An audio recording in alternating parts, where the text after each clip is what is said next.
যারা মোবাইলের মধ্যে ভিডিও কলে বিয়ে করে আমি ওইটার অনেক বড় একটা প্রতিবাদ করি। বিকজ এমন করে বিয়ে কেউ করিয়েন না। নিজেকে একটু সময় দিন, যে মানুষটাকে আপনি পছন্দ করেন তার সাথে কথা বলুন, তার পরিবারকে জানুন, চিনুন, দরকার প্রয়োজন আপনি বিয়ে ঠিক করে রাখুন, কিন্তু বিয়েটা করিয়েন না।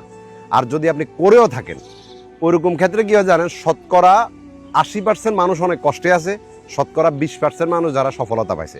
এখন আপনার যদি ভাগ্য এতই ভালো হয় যে ওই 20%-এর মধ্যে আপনি পড়বেন, তাহলে আপনি করতে পারেন, সমস্যা নাই। আর এটা আমি কেন বলতেছি, আজকের স্টোরিটা শোনার পরে আপনারা বুঝতে পারবেন। ছেলেটা তার বন্ধুর সাথে ফোনের মধ্যে কথা বলতেছিল, এবং কথা বলা অবস্থায় তার বন্ধুর একটা ভাগ্নিকে ভিডিও কলে দেখে, এবং ভাগ্নির পরিবারও এই ছেলেটাকে দেখে। দেখার পরে একটা সময় সে বন্ধুটা তার ফ্যামিলিকে বলে যে এই ছেলেটা অনেক ভালো, আমার বন্ধু হয়, আপনারা চাইলে তার সাথে মানে কথাবার্তা বলতে পারেন, যদি মনে হয় যে ওরে আপনারা মানে ছেলেটার ভাগ্নিকে মানে তার বন্ধুর সাথে বিয়ে দেবে। এরপরে বন্ধুর ফ্যামিলি বললো যে ঠিক আছে, আমরা ছেলেটার সাথে কথা বলে দেখি কয়েকটা দিন কি হয়। বন্ধুও যখন ছেলেটাকে প্রস্তাবটা দিল, তখন ছেলেটাও মোটামুটি রাজি হয়ে গেছে যে ঠিক আছে, আমিও কথাবার্তা বলে দেখি, তারপরে কি হয় এটা পরে দেখা যাবে। দেন ছেলেটা বারবার শুধু মেয়েটাকে বা মেয়ের ফ্যামিলিকে একটাই প্রশ্ন করছে যে আপনাদের মেয়ে কি কোথাও রিলেশনশিপ করতো বা তার কোনো পছন্দ আছে কিনা, এইটা আগে জিজ্ঞেস করেন। দেন মেয়ের ফ্যামিলি বলতেছে যে না, ওর কোথাও কোনো পছন্দ নাই বা ও কাউকে ভালোবাসে না, কোনোদিন রিলেশনশিপও ছিল না। এরপরে বারবার কিন্তু ছেলেটাই প্রশ্নটা মেয়েটার ফ্যামিলিকে করছে, কিন্তু তখন মেয়েটার ফ্যামিলির একটাই উত্তর যে এমন কোনো কিছু নাই। এরপরে প্রায় 2 মাস পর্যন্ত মানে মেয়েটার সাথে ছেলেটা ফোনে কথা বলছে, এবং বারবার তাকে একটাই প্রশ্ন করতে যে তোমার কোথাও যদি পছন্দ থাকে, কাউকে যদি ভালোবাসো, তুমি আমাকে বলতে পারো, বা আগে যদি তোমার কোনো রিলেশনশিপ থেকে থাকে এটাও বলতে পারো। মেয়েটার একটাই কথা যে তার তেমন কোনো কিছুই নেই। একটা সময় যায় ছেলেটার ফ্যামিলিও বিষয়টা জানলো, জানানোর পরে ছেলের ফ্যামিলি যদিও প্রথমে রাজি হয় না ডেফিনেটলি, দেন একটা সময় গিয়ে ছেলের দিকে তাকায় সবাই রাজি হয়েছে, এবং ফোনের মধ্যে তারা সুন্দর বিয়ে শাদিও করে নিছে। বৈঠক তৈঠক হয়ে ফোনের মধ্যে বিয়ে করে নিছে। দেন বিয়ে করার পরে মোটামুটি সব কিছু ভালো চলতেছিল। মেয়েটার যে চাহিদা, মেয়েটার যে ভরণ পোষণের দায়িত্ব সম্পূর্ণ এখন ছেলেটা নিয়ে নিছে। নিজের টাকা দিয়ে মেয়েটাকে মাদ্রাসা আবার নতুন করে ভর্তি করাইছে। মানে মোটামুটি মেয়েটার ফ্যামিলিতেও যদি কখনো টাকা পয়সার দরকার হতো ছেলেটা তাও দিচ্ছে। তো অনেক ভালোভাবে সব কিছু চলতেছিল। একটা জিনিস হয় কি, একটা ছেলে বয়ফ্রেন্ড হিসেবে তার ম্যাটেরিয়াল একরকম থাকে, কিন্তু হাজব্যান্ড ম্যাটেরিয়ালটা অন্যরকম হয়ে যায়। একটা হাজব্যান্ড চায় যে তার ওয়াইফ মানে পর্দা করুক, শুধু তার সাথে কথা বলুক, ঘরের মধ্যে থাকুক, নামাজ কালাম পড়ুক, ইসলামিক শরিয়া অনুযায়ী চলুক, এটা একটা ছেলে চায়। কিন্তু এখন বর্তমানে আপনি একটা হাজব্যান্ডে এটা চাওয়াই হলো দুনিয়ার সবচেয়ে বড় অপরাধ তার।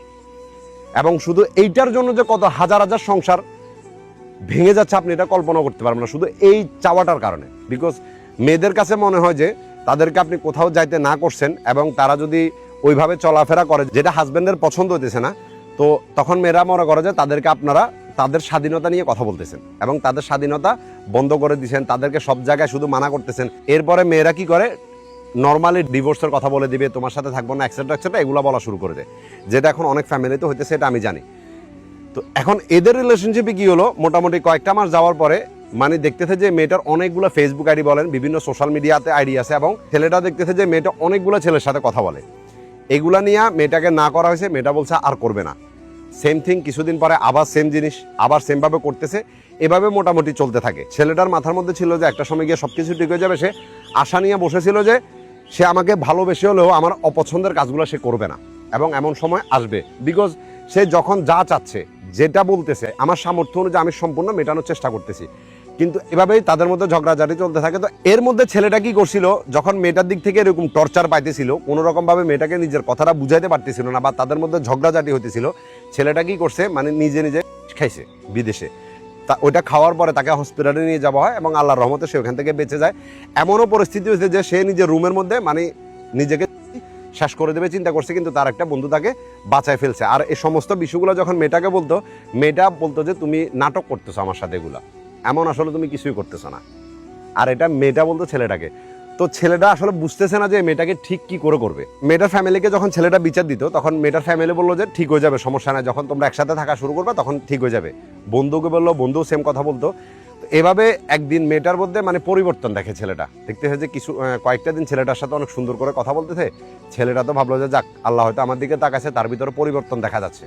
তো সুন্দর করে কথাবার্তা বলার পরে ছেলেটাকে বলতেছে যে ঠিক আছে, আমি মাদ্রাসা যাচ্ছি, মাদ্রাসা থেকে আসার পর আমি তোমার সাথে কথা বলবো। এই যে মাদ্রাসা যাচ্ছে, সুন্দর করে কথা বলছে, এটাই ছিল ছেলেটার সাথে মেয়েটার লাস্ট কথা। এরপরে মেয়েটাকে যত ফোন দিচ্ছে না, মেয়েটা ফোন ধরতেছে না, তার টেক্সটে রিপ্লাই দিতেছে। একটা সময় ছেলেটা যখন মেয়েটার ফ্যামিলিকে কল দিয়ে জিজ্ঞেস করে যে কী হয়েছে, তখন মেয়ের ফ্যামিলি থেকে বলতেছে যে তাদের মেয়ে নাকি স্ট্রেট ফরওয়ার্ড তাদেরকে বলে দিতে যে এই ছেলেটার সাথে মেয়েটা সংসার করবে না, বিকজ মেয়েটাকে নাকি ছেলেটা সবসময় শুধু ঝগড়াঝাটি করে, বকাঝকা করে, এটা করতে মানা করে, ওইটা করতে মানা করে, এবং এমন মানুষের সাথে মেয়েটা সংসার করতে পারবে না, এটা স্ট্রেট ফরওয়ার্ড বলে দিছে। এর মধ্যে কিন্তু বুঝতে পারতেছেন ছেলেটার পরিবার এখন বিষয়টা জানে। ছেলের পরিবার থেকে ছেলের বাবা প্রায় সময় মেয়েটার জন্য বিভিন্ন গিফট নিয়ে যেত, বিভিন্ন জিনিসপত্র নিয়ে যেত। ছেলেটার বাবা তো মোটামুটি আদর করতো। কিন্তু এখন মেয়েটার একটাই কথা যে ছেলের সাথে মেয়েটা সংসার করবে না, বিকজ এমন করে মেয়েটা থাকতে পারবে না, তার সাথে তার ফিউচার ভালো হবে না। তো ছেলে বললো যে এখন যদি আপনারা এটা বলেন, এটা কোনো কথা? মানে আজকে এতদিন পরে এসে যদি আপনাদের মেয়ে একটা কথা বলছে এবং আপনারাও আসি আমাকে এটা বলতেছেন, এটা কি কোনো কথা? আমার একটা সমাজের মধ্যে ইজ্জত আছে, সম্মান আছে, সবাই জেনে গেছে আমি বিয়ে করছি, আমার পরিবারের সাথে আমি লড়াই করলাম ওর জন্য, এখন আমি কার কাছে মুখ দেখাবো? তখন মেয়ের ফ্যামিলি থেকে বলতেছে যে মেয়ের বাবা, যেরকম তোমার বদনামি হয়েছে ওরকম আমাদেরও বদনামি হয়েছে, এখন আমাদের আর করার কিছু নাই। মেয়েটার ভাইকে ফোন দিতেছে, মেয়েটার ভাই সেম কথা বলতেছে, মেয়েটার মাও সেম কথা বলতেছে, মেয়েটার বাবাও সেম কথা বলতেছে। ইভেন যে বন্ধুর মাধ্যমে পরিচয় হয়েছে ওই বন্ধুটা ছেলেটার ফোন পর্যন্ত ধরতেছে না। এটাই হলো মোবাইলের বিয়ের এন্ডিং হয়, বুঝতেছেন? আমরা চিন্তা করি যে যে মানুষটাকে আমরা ভালোবাসি ওই মানুষটা আমাদের জন্য পরিবর্তন হবে, আমাদের পছন্দ অপছন্দগুলোর খেয়াল রাখবে, যেটা আমরা পছন্দ করি না ব্যক্তিটা এটা করবে না, এই দিনটা আবার চলে গেছে। এখন যদি তুমি মেয়েদেরকে বলো যে তুমি ওইখানে যেও না, এটা করিও না, এমনভাবে চলিও না, এইটাই তোমার সংসার ভাঙার জন্য যথেষ্ট, তুমি অন্য কিছু করতে হবে না, মানে এটাই সংসার শেষ করার জন্য এটা যথেষ্ট। বুঝতেছ? দুনিয়া এখন এমন হয়ে গেছে। এই জন্য একটা কথা বলা হয়েছে না যে যে দিনগুলো চলে গেছে সেটা অনেক ভালো গেছে, যে দিনগুলো সামনে আসতেছে অনেক ভয়ঙ্কর আসতেছে। আমার আসলে এখানে বেশি কিছু বলার নাই ব্রাদার, তোমার ভুল ছিল এটা যে তুমি খুব অল্প সময়ের মধ্যে নিজের জীবনের সবচেয়ে বড় সিদ্ধান্ত নিয়ে ফেলছো। তুমি বিয়েটা এমন করে করতে পারতা যে কথাবার্তা ঠিক ফাইনাল হয়ে আছে, দেশে আসতা, সুন্দর মতো দেখে শুনে বিয়ে করতে, এটা তোমার জন্য ভালো ছিল। কারণ 2-3 মাসের মধ্যে একটা মানুষকে চেনা যায় না, রিলেশনশিপের বিয়ের ক্ষেত্রে বললাম। তো তুমি সেটা করো নাই, তুমিও তাড়াহুড়ো করছো, ফোনের মধ্যে একবার বিয়ে করে ফেলতে হবে। এখন বিয়ে করে নিলে যে ভালোবাসা সম্পূর্ণ হয়ে যায় বিষয়টা এমনটা না। এখন তো 2 বাচ্চা 4 বাচ্চার মাও চলে যাচ্ছে, দুনিয়া এখন এমন হয়ে গেছে। আর তোমরা ভাবো যে বিয়ে করে নিছি মানে ওরা আমি সারা জীবনের জন্য পেয়ে গেছি। টাইমলি টাইম ফোনের মধ্যে কথা বলা আর একসাথে সংসার করার মধ্যে আসমান আর জমিনের তফাৎ থাকে। তোমাকে শুধু এতটুকু বলবো যে এখন আর হুট করে কোনো সিদ্ধান্ত নিও না। এই মেয়ের সাথে তোমার ফিউচার খুব খারাপ, যত তাড়াতাড়ি পারো এটাকে বসে সমাধান করে ফেলো এবং 1-1.5 বছর 2 বছর পর্যন্ত নিজের ক্যারিয়ার উপরে ফোকাস করো, নিজেকে ভালো মতো এস্টাবলিশ করো। এরপরে নিজের ফ্যামিলিকে বলো যে আপনারা যে মেয়ে দেখবেন আমি দেশে আসবো, ওই মেয়েকে দেখে শুনে আমি বিয়ে করব, আমার আর এসব পছন্দ অপছন্দের কোনো বিষয় নেই। যদি ভালো থাকতে চাও তো, আর যদি এই মেয়ের পিছনে পড়েই থাকো তো তোমার জন্য অনেক ভয়ঙ্কর কিছু অপেক্ষা করতেছে।